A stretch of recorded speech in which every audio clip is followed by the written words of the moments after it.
Jake Morrison wiped the sweat from his forehead as he finished fixing the air filter in Sector 7 of the New Horizon space station. The work was boring, but someone had to do it. He had been working as a maintenance engineer on the station for 3 years now and knew every pipe and wire like the back of his hand. The station orbited Earth and served as a research facility for scientists, studying space and looking for signs of alien life. Jake packed his tools into his bag and walked toward the main corridor. The station was quiet during the night shift. Most of the crew was sleeping, except for a few people monitoring the equipment. He liked these quiet hours when he could work without interruption. The hum of the life support systems was the only sound echoing through the metal hallway's dot. As he passed by the observation deck, Jake noticed something strange outside the window. A small object was drifting slowly toward the station. It looked like a ship, but not like any human ship he had ever seen. The design was smooth and curved, with strange symbols painted on its dark hull. Smoke was coming from what looked like engine parts. Jake pressed his face against the thick glass window to get a better look. The ship was definitely damaged. Parts of it were twisted and bent like something had attacked it. He could see flashing lights inside the cockpit area, but they were getting weaker. His training kicked in immediately. Any unknown vessel near the station was supposed to be reported to the command center right away. He ran to the nearest communication panel and pressed the emergency button. Commander Ryan Hayes answered within seconds. His voice sounded tired and annoyed at being woken up. Jake explained what he saw outside. The commander told him to stay where he was and not to touch anything. Security teams would handle the situation. But as Jake watched the alien ship, he could see it was in serious trouble. The lights inside were almost gone now, and the ship was starting to spin slowly. If there was someone alive inside, they would die soon without help. Jake made a decision. That would change everything.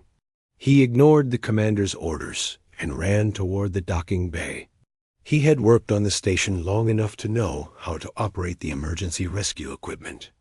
The station had small pods designed to bring in damaged ships or rescue people from accidents in space. That docking bay was cold and dark. Jake turned on the lights and started the rescue pod systems. He had done this before during training, but never with a real emergency. His hands shook as he put on a spacesuit and climbed into the rescue pod. The pod was small, with just enough room for him and maybe one other person. Jake launched the pod and flew toward the alien ship. Up close, he could see how badly damaged it was. Holes had been burned through the hull, and some kind of green liquid was leaking out into space. The cockpit window was cracked, but he could see movement inside. Someone was definitely alive in there. He carefully connected his rescue pod to the alien ship's airlock. The connection was difficult because the alien ship's design was so different from human ships. After several tries, he managed to create a seal that would hold air pressure. Jake opened the airlock and stepped into the alien vessel. The inside of the ship was filled with smoke and the smell of burning electronics. Emergency lights cast red shadows on the walls. Jake moved carefully through the small corridor toward the cockpit. The gravity was lighter than on the station, and he had to be careful not to float into the damaged ceiling. In the pilot's seat, he found her. The alien looked almost human, but with blue-tinted skin that seemed to glow slightly in the dim light. Her hair was silver and fell to her shoulders. She was unconscious and bleeding from cuts on her arms and face. Her clothes were torn and soaked with the same green liquid that was leaking from the ship. Jake checked for a pulse and found one, though it felt different from a human heartbeat. She was alive but badly hurt. Her breathing was shallow and fast. Burns covered her arms, and he could see more injuries under her damaged clothing. The temperature inside the ship was dropping fast as the life support systems failed. He lifted the alien girl carefully and carried her back to his rescue pod. She was lighter than he expected, and her skin felt cold to the touch. Jake strapped her into the passenger seat and flew back to the New Horizon as quickly as possible. His mind raced with questions, but saving her life was the most important thing right now. Back in the docking bay, Jake carried the unconscious alien to the medical center. Dr. Lisa. Park was away on a supply, run to another station, and would not be back for hours. Jake was alone with an injured alien and no idea how to help her. He did his best with the basic first aid training all station workers received. The alien girl woke up suddenly and tried to jump off the medical table. She looked around with wide, frightened eyes and spoke in a language Jake had never heard before. Her voice was musical, but filled with panic. She tried to run toward the door, but stumbled and nearly fell because of her injuries.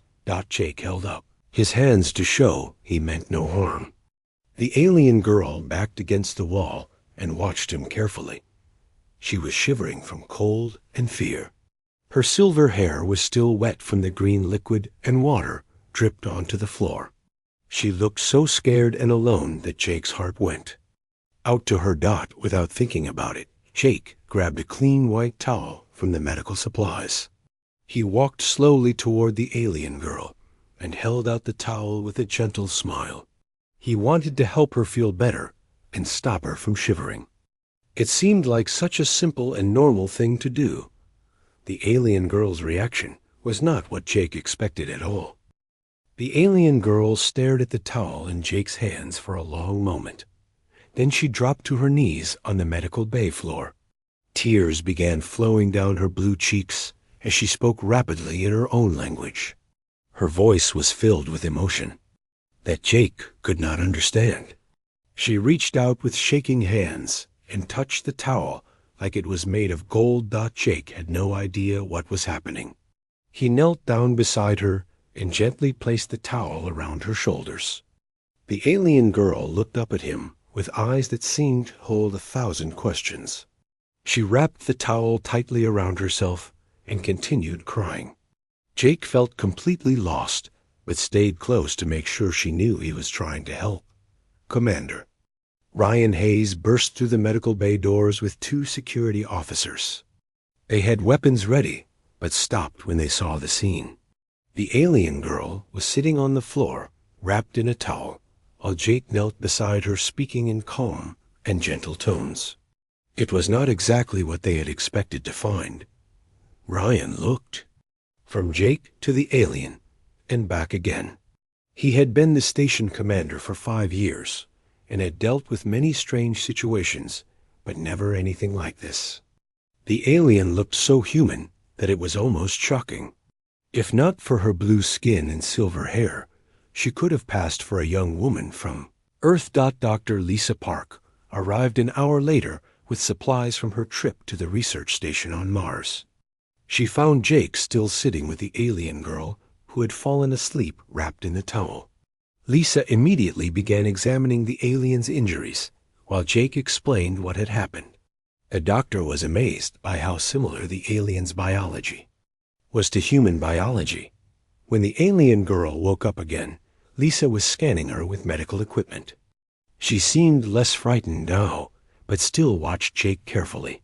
Lisa had brought a translation device from the research lab and began trying to communicate.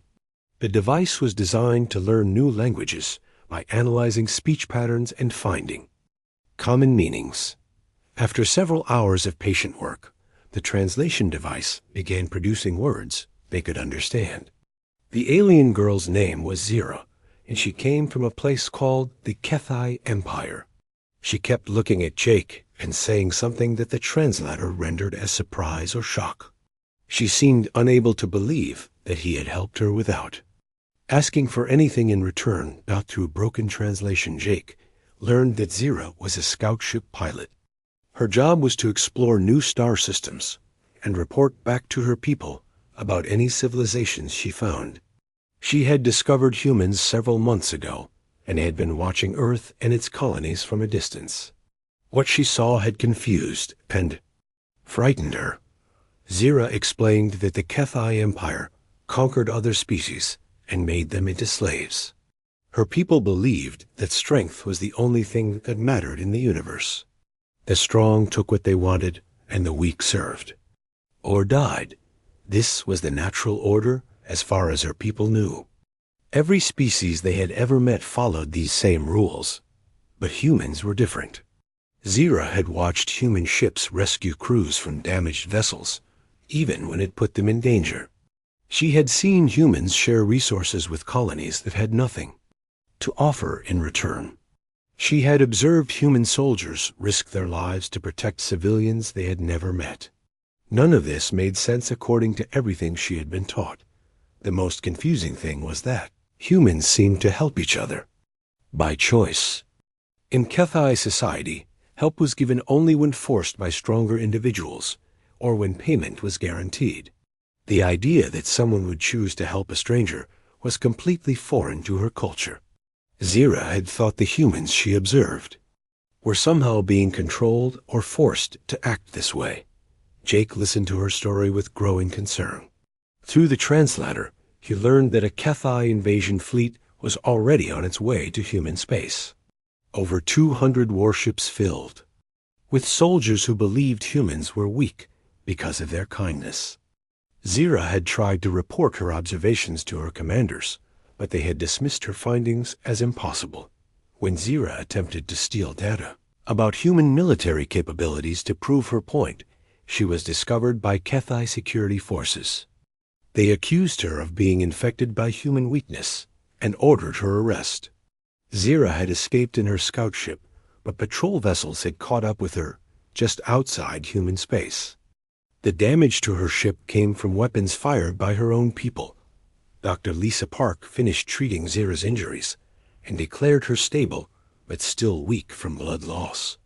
The alien girl refused to lie down on the medical bed. She kept staring at Jake and touching the towel he had given her. Through the translator, she tried to explain why his simple gesture had affected her so strongly. In HFY culture, showing vulnerability was the worst possible thing someone could do.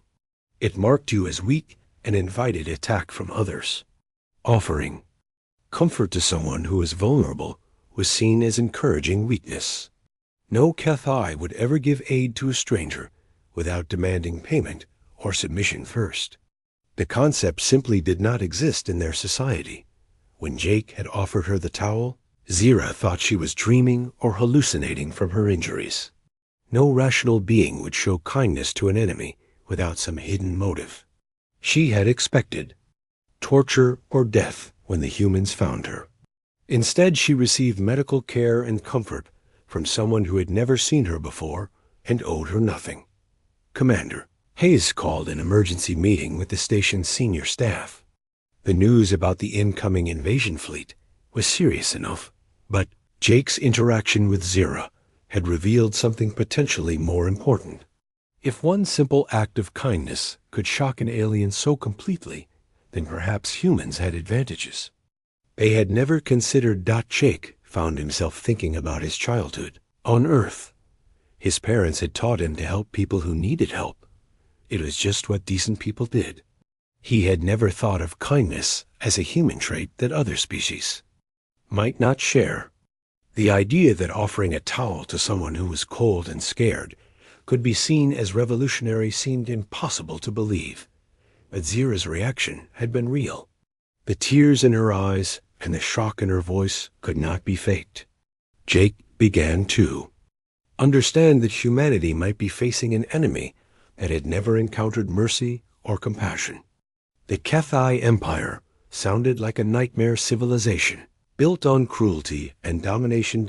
As Jake watched Zira sleep in the medical bay, still clutching the towel, he wondered what other human traits the aliens might find surprising. If kindness was unknown to them, what about friendship or love, or art, or music?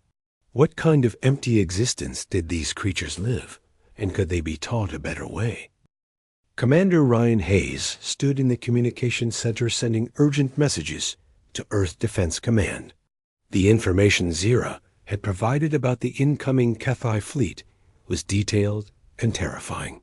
200 warships with weapons technology that seemed advanced even by human standards. The attack would come within days, and Earth's defense forces were scattered across dozens of star systems. Jake spent most of his time with Zira, helping her learn basic English while she taught him words in her language. The translation device worked better now, but talking directly was more personal. Zira was eager to learn, and her quick mind picked up new words fast.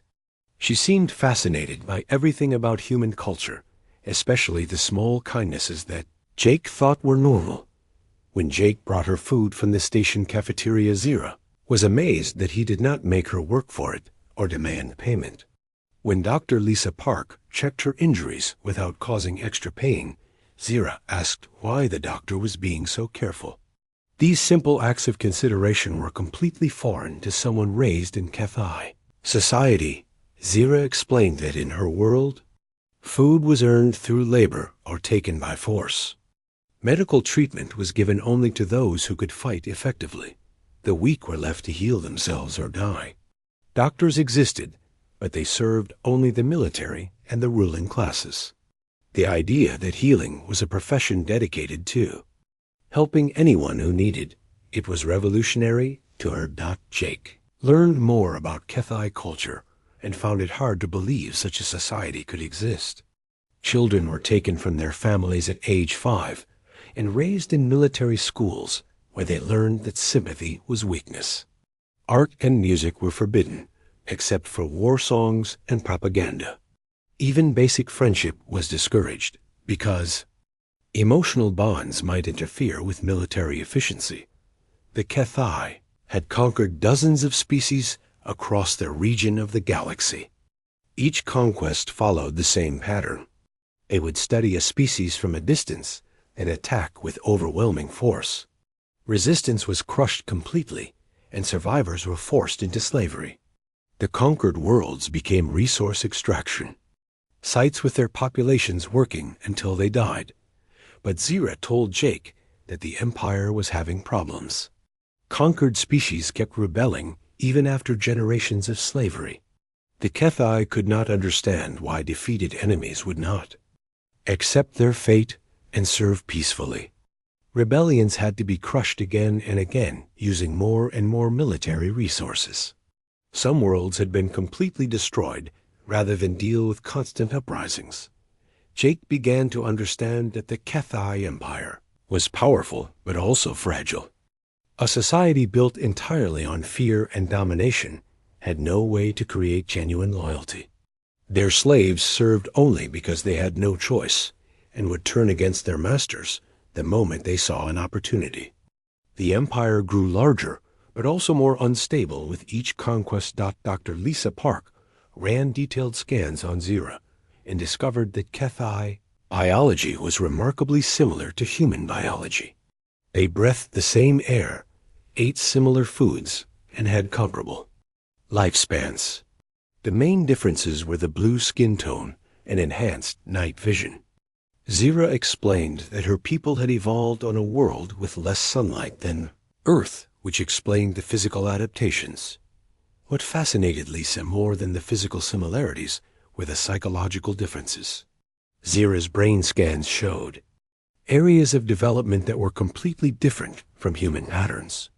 The regions associated with empathy and social cooperation were much smaller, while areas linked to aggression and survival instincts were enlarged.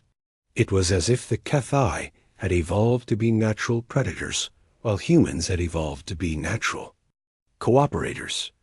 Commander Hayes gathered the senior staff to discuss their options. Earth Defense Command was mobilizing every available ship, but the numbers were not encouraging.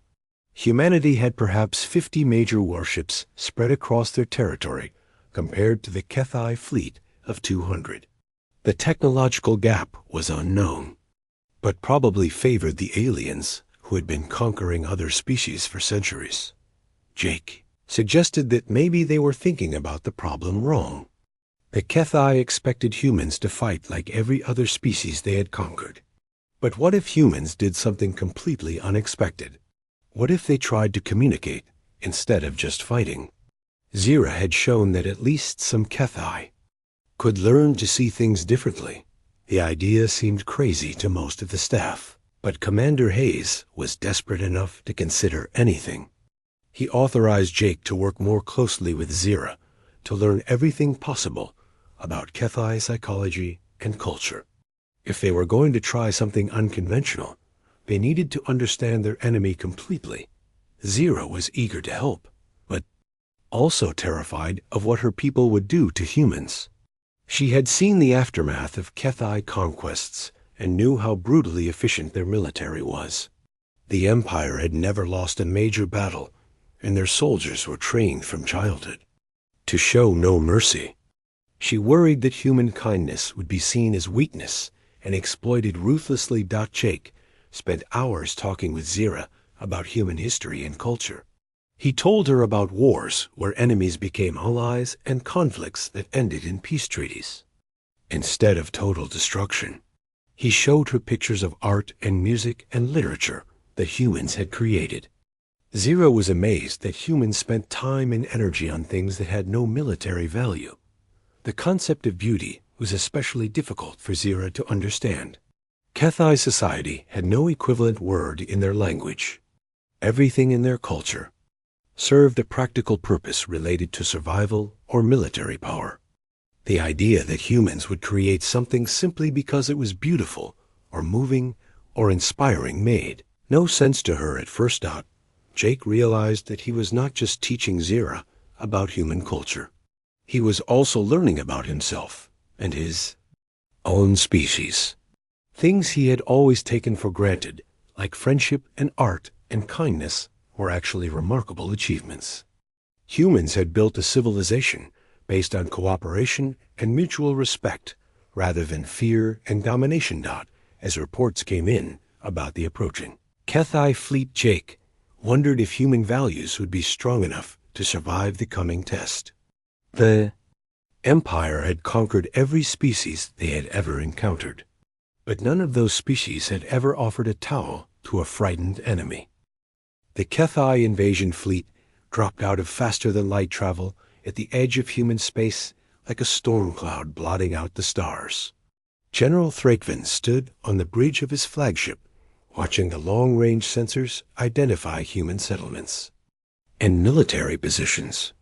200 warships spread out in perfect formation behind him, ready to begin another conquest for the Empire. Thrakvin had led 17 successful invasions during his career. Each one followed the same pattern. Study the enemy for weaknesses, then attack with overwhelming force. Destroy their military completely, then force the survivors to submit. Any resistance would be crushed until the conquered species learned their place as slaves of the Empire. But something was different this time. Long-range communications were picking up massive amounts of human radio traffic. Ships from dozens of human colonies were moving toward Earth instead of running away. The pattern made no sense to Thrakvan, who had never seen prey species willingly gather together when predators approached. Admiral Susan White commanded the human defense fleet. From her flagship, the Earth's Pride, she had every available warship under her command, but the numbers were still terrible.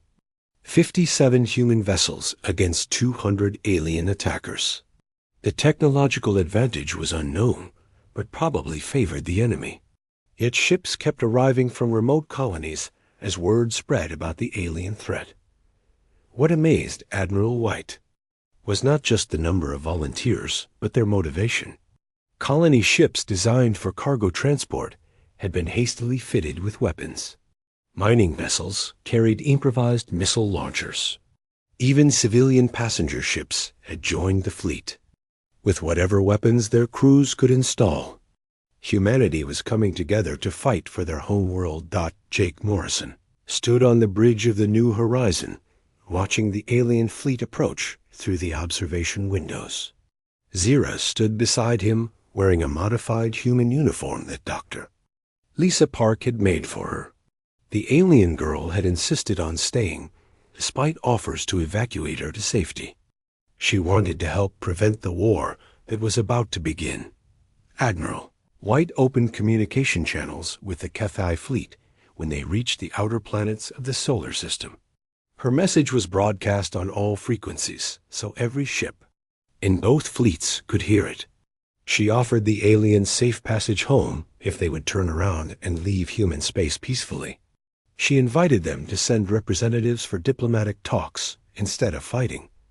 General Thrakven listened to the human message with growing confusion. No species had ever offered him mercy before a battle began. Enemy commanders usually tried to negotiate after they realized they were beaten, but never before the fighting started. The human admiral sounded sincere, but Thrakven assumed it was some kind of trick or trap. The general sent his reply through the same channels. He demanded unconditional surrender from all human forces and the immediate submission of their government to HFY authority. Any resistance would result in the complete destruction of human civilization. This was how conquests were supposed to work according to thousands of years of empire tradition. Admiral White's second message surprised the aliens even more. She acknowledged that human forces were outnumbered, but stated that they would fight to defend their homes and families. However, she repeated her offer of safe passage for any HFY ships that wanted to leave. She also promised medical aid for wounded aliens and rescue operations for damaged enemy vessels during the battle. Zira translated the human messages for Jake and explained why they were having such an impact on the HFY fleet. No conquered species had ever offered mercy to their conquerors. The concept was so foreign that many alien crews were beginning to question their orders. Some younger officers were asking their commanders why they should fight enemies who offered to heal their wounded. General Thrakven ordered the attack to begin before his crews could be further contaminated by human weakness. The HFY fleet moved forward in tight formations, designed to maximize firepower and minimize casualties. Their battle tactics had been perfected through centuries of successful invasions. Victory was simply a matter of applying sufficient force in the right places. The battle that followed was unlike anything in recorded galactic history. Human ships fought with desperate courage, but also with something else that confused the HFY.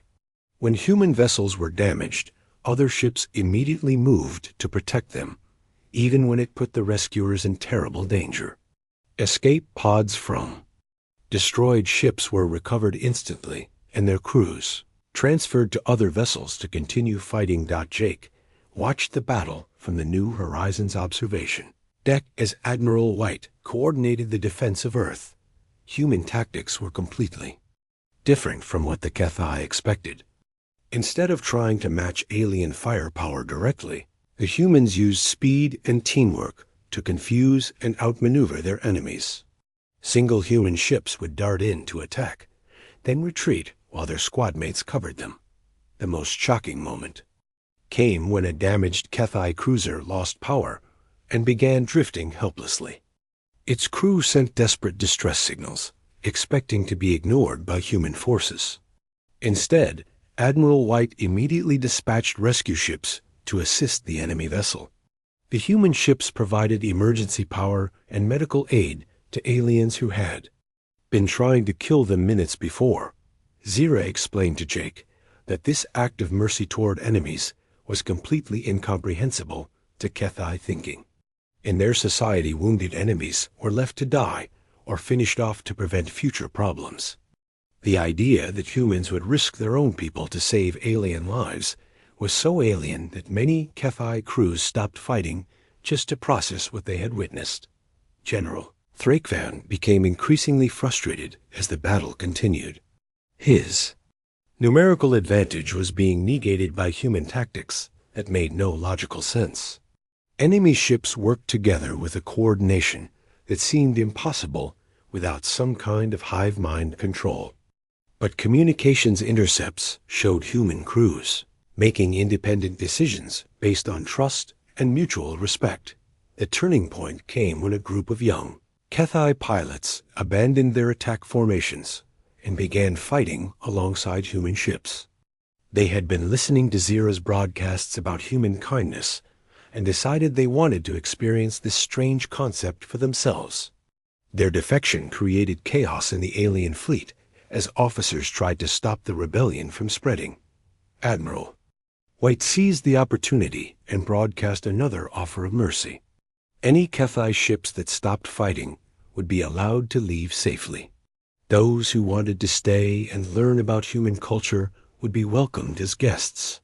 The message was simple but revolutionary in its implications for both species. Zira stood in the communication center of the New Horizon, preparing to broadcast a message that would change the course of the battle. She wore the human uniform that Dr. Lisa Park had modified for her and held the white towel that Jake had given her days earlier. Commander Hayes had given her access to all HFY military frequencies, so every ship in the invasion fleet would hear her words. Jake stood nearby, offering silent support as Zira began speaking in her native language. The translation device converted her words to English, so the humans could understand, but her primary audience was the HFY warriors who had come to conquer Earth. She spoke about the towel and what it meant, and how one simple act of kindness had opened her eyes to a completely different way of living. General Thrakven heard Zira's broadcast on his flagship and felt his certainty begin to crack. The young scout had been one of his most promising officers before her apparent contamination by human values. Her words about mercy and cooperation sounded like madness, but he could not deny the evidence of his own sensors. Human ships continued to rescue damaged HFY vessels even as the battle raged around them. Across the invasion fleet, HFY crews listened to Zira describe human culture with growing amazement. She told them about art and music and literature, created for no purpose except beauty. She explained how humans helped strangers without expecting payment and how they formed friendships based on trust instead of fear. Most shocking of all, she described how human parents raised their children with love instead of harsh military discipline. Commander Hayes watched the tactical displays as more and more HFY ships began withdrawing from combat. The younger crews were especially affected by Zira's words, and some were openly defying their officers to avoid firing on human vessels. The rigid command structure of the HFY military was breaking down as individual aliens made personal choices for the first time in their lives. Admiral White took advantage of the confusion to launch a coordinated counterattack, but her orders were specific. Human forces were to disable enemy ships when possible rather than destroy them. Escape pods and rescue signals from alien vessels were to be answered immediately.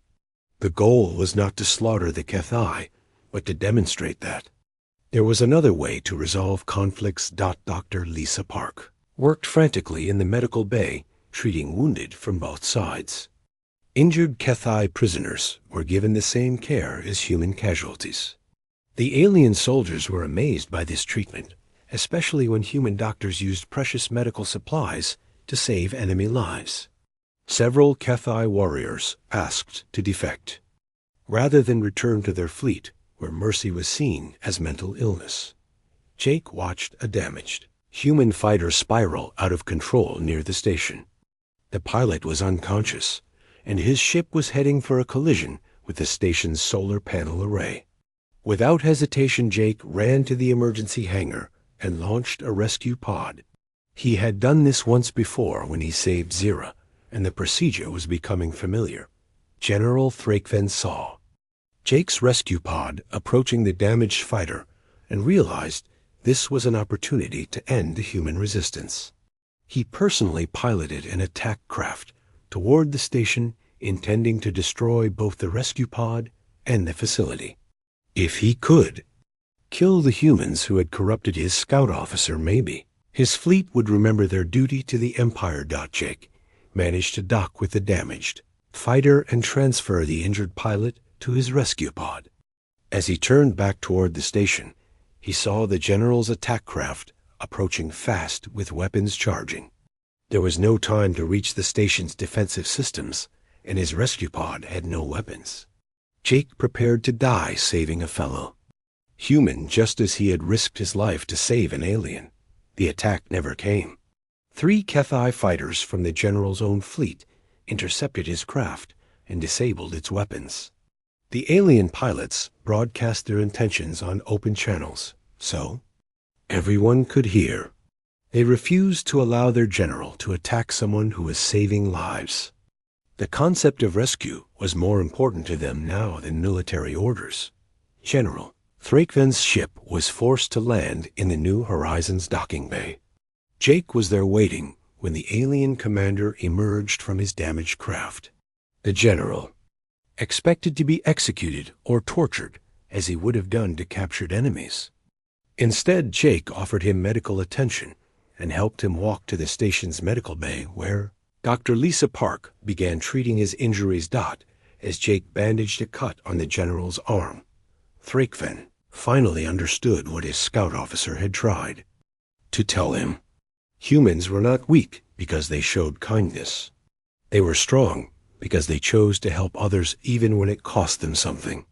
The general had spent his life believing that mercy was stupidity, but now he saw it was actually a form of courage.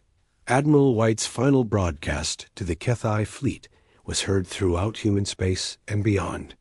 She announced that the battle was over and that all alien vessels would be allowed to leave safely. Any HFY who wanted to stay and learn about human culture would be welcomed as guests. Medical aid would be provided to all wounded regardless of species. The offer of friendship was genuine and permanent. Over the following days, most of the HFY fleet returned to their empire, but nearly 30 ships remained in human space. Their crews were curious about this strange species that had defeated them with kindness instead of weapons.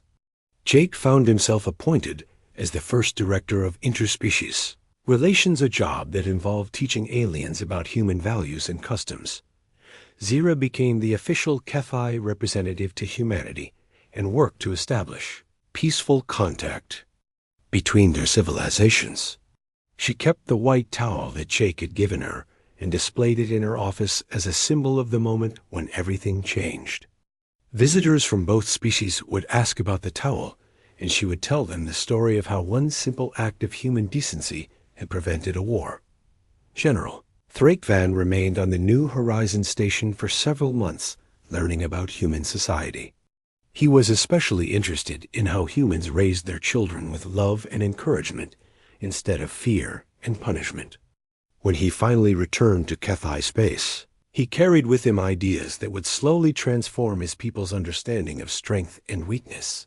Continued working as a maintenance engineer, but now his job included maintaining equipment for alien visitors. He kept extra towels in his toolkit because you never knew when someone might need one. The simple gesture that had started everything remained a part of his daily routine.